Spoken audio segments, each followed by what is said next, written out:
He has really taken the craft of traditional Japanese carpentry and brought it together with a very modern, cutting-edge, innovative approach, and he's creating beautiful buildings that have stretched the use of wood technology to limits that a lot of people didn't think were possible. And timber or wood is a great building material because of its sustainability, because it's one of those few materials that renews.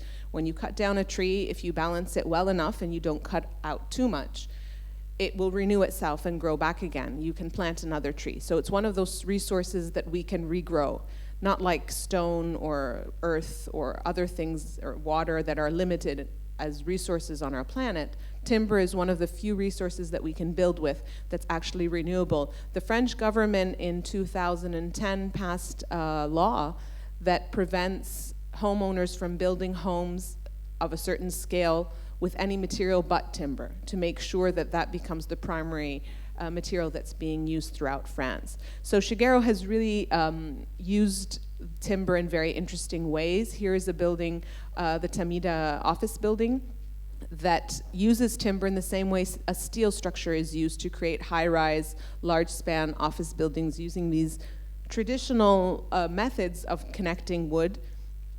And another material that he's probably more famous for using is paper. This is called the cardboard cathedral. Its main structure is those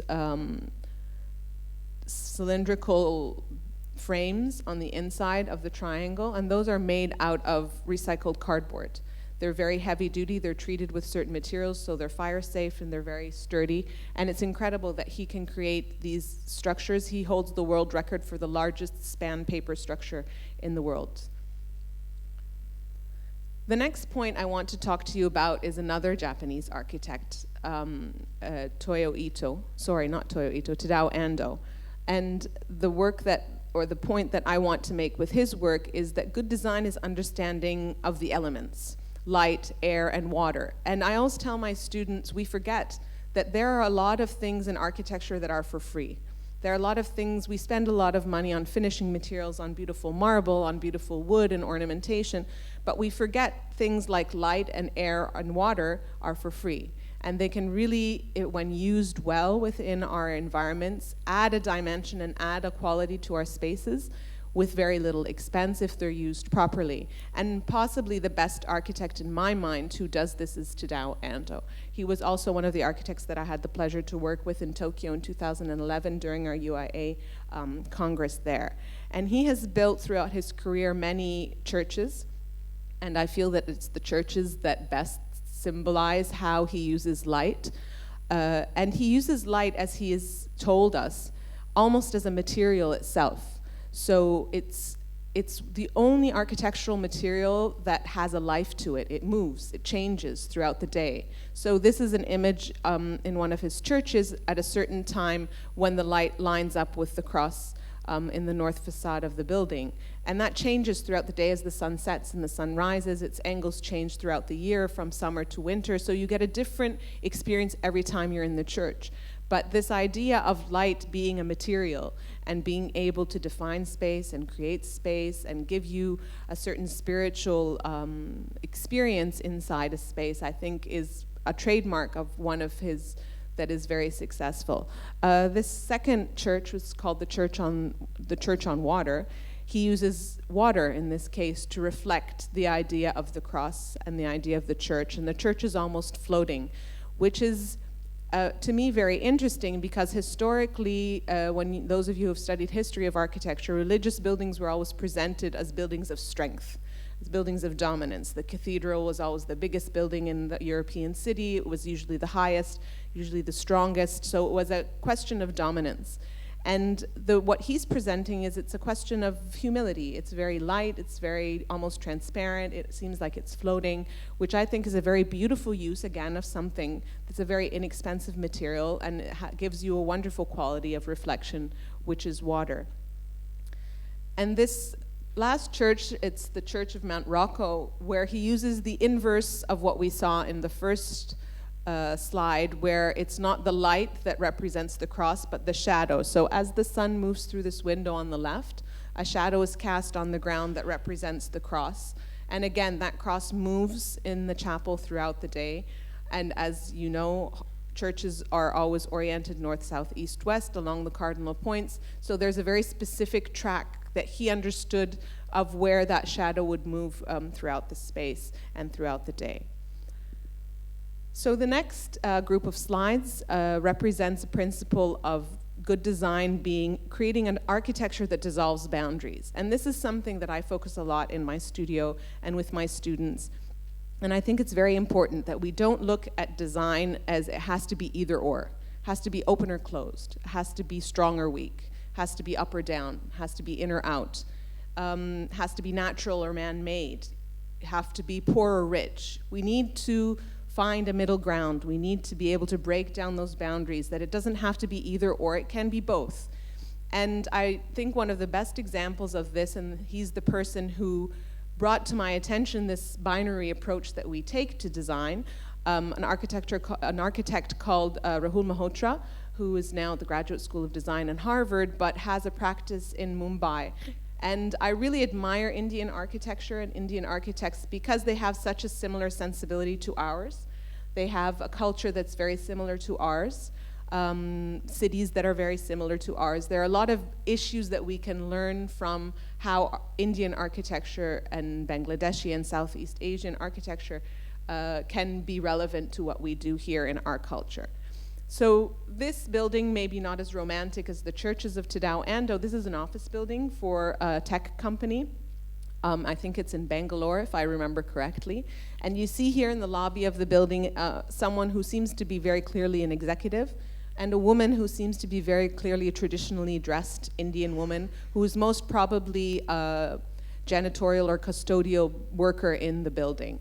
And for those of you who are unfamiliar with Indian culture is an extremely classist culture. They have what they call a caste system, which means that the socioeconomic sectors of society are completely separate from one another. The rich and the elite are completely separate from the working class. A few decades ago, alhamdulillah, this practice has been more or less outlawed now in India. There was a group of people that were called the untouchables. They were so low in the social economic class that no one would interact with them. They were the poorest of the poor. They were the workers, the garbage men, the people that were doing the jobs that no one else wanted to do. And they were literally called the untouchables in that society. And Rahul had a very specific approach to that this is something that he feels needs to change in his culture. And that no longer can there be this social economic elite that is separate and operating separate from the economic poor. And that for the country to move forward, which is very similar to what's happening in our own country, we need to break down the divide and dissolve this social gap. And he did it, and you would think, well, how is an architect going to do that? It's ridiculous. This is a job of a social worker, or a politician, or the government, or a religious charity, or someone, not an architect. And how can this be achieved through design? And I think he did it very beautifully. And he did it by not only breaking down between social classes, he did it by breaking down between the man-made environment and the natural environment. This is the elevation of this office tower. It's a green wall. Green walls have become very popular, very widespread in a lot of architectural projects. We even have a great organization here that's run by two brilliant young Egyptian men called Shadouf. If anyone is interested to look at green wall technology, they do some wonderful work. And you can imagine green walls have all these environmental and climatic benefits. But what Rahul did in his building is that he proposed not only a green wall, but like this green space. He imagined taking these gardens that are typically put outside of office buildings and big corporate campuses and wrapping them up the facade of the building. And the reason wasn't only to make the building more environmentally friendly, it helps with the cooling, it makes it a more beautiful space to live in, and all the benefits environmentally. But he kind of did a tricky thing and slipped in a social responsibility element by wrapping this garden up to the facade of the office building. He took the gardeners and the workers that had to maintain that garden and brought them up into the office building as well. So he created this beautiful space that is completely accessible for the gardeners, and they're very independent of what's going on in the office building, and they have their own little space, and they go up and they tend the garden, and they're seen by the executives that are working in their offices, which is something in India which is very, very unusual. For there to be any space where the economic elite and the socially poor would mix. It's something that would never happen. So I think with this very small intervention that I think is brilliant, he gave dignity to these workers who are hidden away and we pretend they don't exist, who come in at night and clean our offices and take care of our lawns so we can be in these beautiful spaces. And he brought them into our spaces and forced us to have exchanges with them and to recognize their role in our society, which I think is a very beautiful gesture. The next group of slides and group of principles, I think, also bring this idea a little bit closer to home for us. That I believe good design is understanding and respecting alternative modes of practice. And this is something I talk about a lot in my studio, and I talk about a lot in my writing and my articles and books and so on. This idea of there's no one way to design, and there's no right way to design. And a lot of architects classically will tell you this is how you have to do it. The whole modern movement, the whole international school of architecture was built on this principle, that one building, one solution, one space will give everything to everyone, and if you can't fit into it, there's something wrong with you. The building is perfect. And this was a mentality that, as we know by history, has been challenged and now seen as perhaps an incorrect assumption. So what I've been working on, and again, this is something we can talk about maybe in the questions and answers, of responding to alternative ways of how people build. There's a very important statistic that I like to use when I'm discussing and trying to make an argument for this case wherever I go.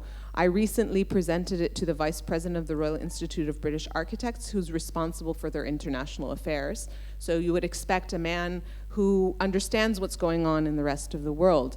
And I told him, do you realize that everything we've been talking about architecture, every piece of work that we've done, every bit of funding that we've generated, only really caters to 4% of the world's population. 96% of the world's population live and build in environments that architects have absolutely no role in whatsoever. These are communities that are building and maintaining and creating built environments for themselves, by themselves, with no help from us as professionals. And I think I'm one of those people that think that this needs to change.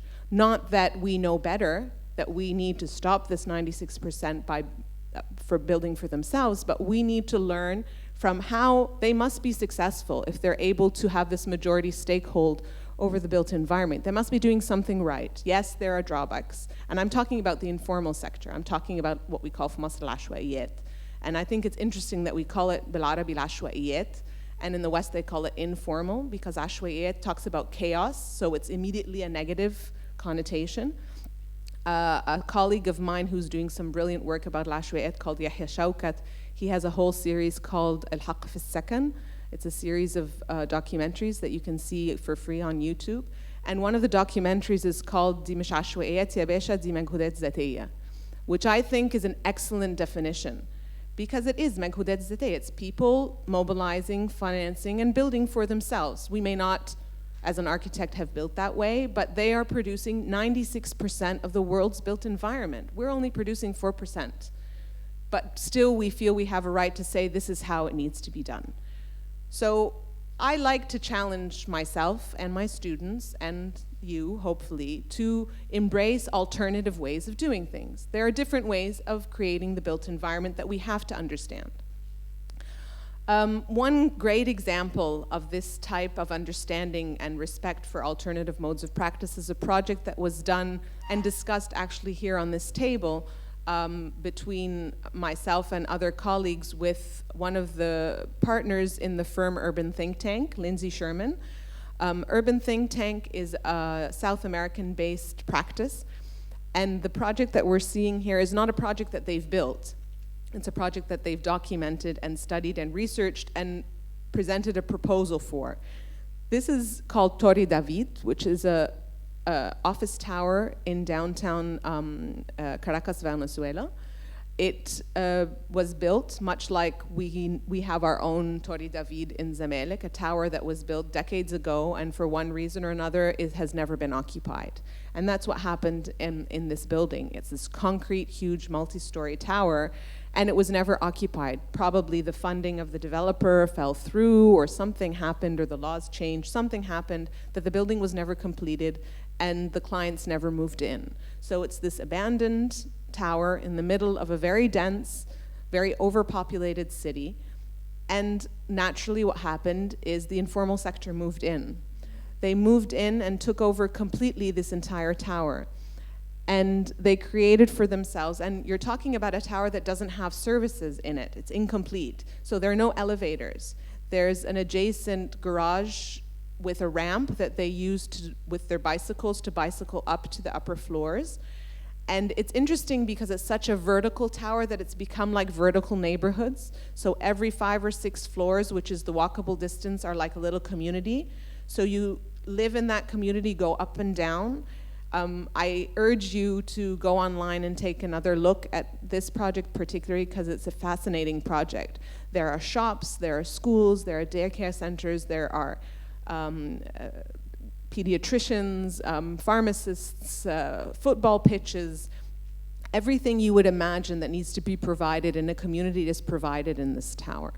And so what the people of Urban Think Tank did is they proposed to the city a way to keep these tenants in the tower, but add to it so they could bring in new tenants. And they proposed systems, low-cost, brilliant low-cost systems, like, for example, creating an elevator that worked like a train. Rather than using a lot of electricity in every single person who wanted to go up to a certain floor to ride the elevator alone, the elevator would work like a metro. So it would stop on the 5th floor, 10th floor, 15th floor, 20th floor, 25th floor at certain times during the day, and you could ride it like you would ride a metro. You would pay a ticket and you would go up, and that's how they could pay for the electricity to maintain the elevator. So all of a sudden, these people would have access to their little neighborhoods at very low cost. So ideas like this, they wanted to expand like a wind generating panel that you can see to generate electricity and so on and so forth. But it was amazing how self-organized these people were in what we call informal. It was extremely formal. It was well thought out, it served their purposes, they needed nothing from anyone else, they were managing on their own, and they completely occupied this discarded building, which I think was extremely interesting, and I think it's very valuable that there are practices like Urban Think Tank that respect and acknowledge these alternative ways of doing things. Another project that UTT worked on, this is a favela, it's called the Barrio Santo Agustin, also in Caracas, Venezuela. It's a complete informal settlement. This is all self-built. These are little shacks. They started as this very small number of little shacks and crawled up the side of this mountain. If you zoom out of the picture, you can see a very high-end, expensive residential community directly adjacent to this. So it's kind of like the Mohandesin Ardelewa relationship, that in very close proximity, within a few hundred meters, you have the poorest people in the city and the richest people in the city coexisting, but completely disconnected from one another. Unaware, I mean, Ahmed and I live on the same street, and I know him, and I see him, and I work with him, but if I were living in Shara Soria at the end, a person living probably closer to me than Ahmed does, I would have no idea who they were, or what they do, or what their lifestyle is, or what their job is. There's just a complete disconnection. And that was the case in the Barrio Santo Agustin in Caracas, Venezuela. One of the major problems, as you can see, that we don't have in our city is the terrain and how difficult it is physically to get up the mountain. There are these tiny little stairs that people walk up. It can take them 150 steps to get to their apartments or their little shacks up there. It's very difficult to move materials, so moving something like television or a refrigerator up to your home is a very, very difficult task. There are a lot of documentaries that have been done about the life of the people of the favelas of South America that are very interesting.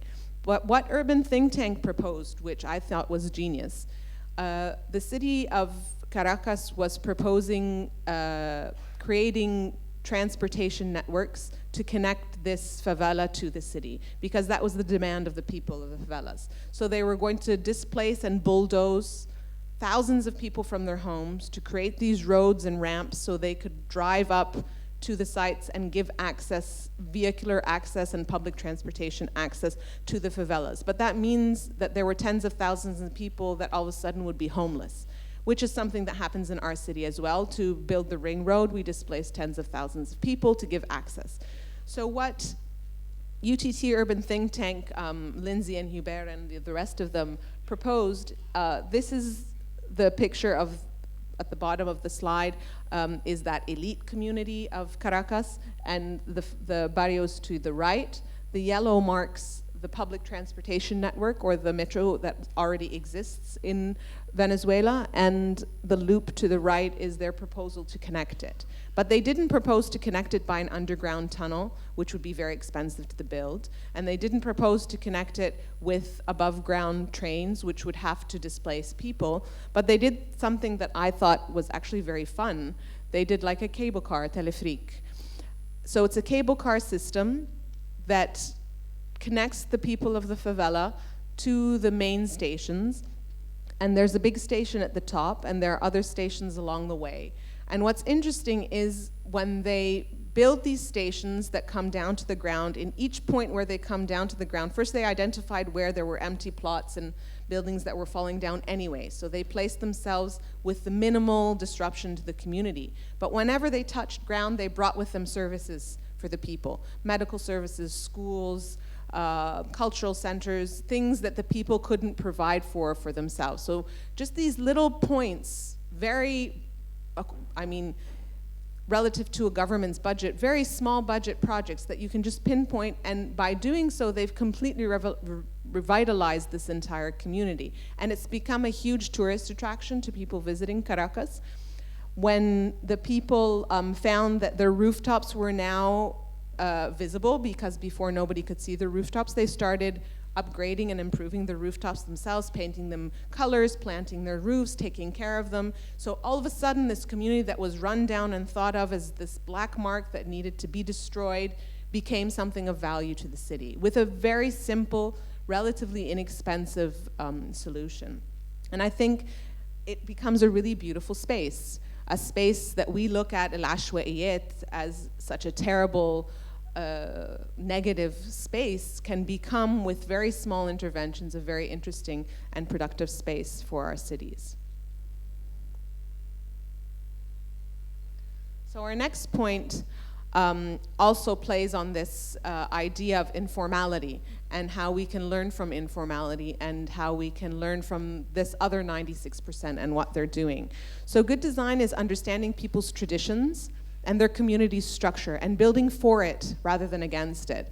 There's a lot of issue and discussion of the architect's ego, and the ego of the architect to come in and say, this is how you have to live, the way you've been living is wrong, the way you've been living is destructive, the way you've been living is stupid, we know how you have to live, and we've designed for it. And a lot of times buildings fail and plans fail for that reason.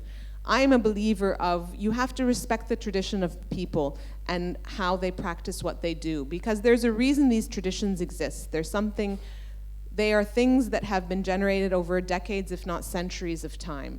And they are something that will ensure success of a project if you understand them and build around them. It's our responsibility to build around them, not against them.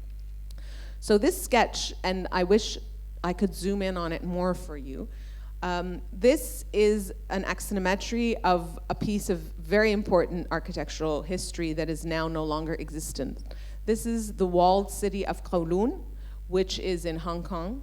It was the informal settlement of Hong Kong. When it still existed, it was the densest place on earth. It had more people per square meter than anywhere else on the face of the earth. It was so dense that you could walk completely across the entire neighborhood without ever touching the ground.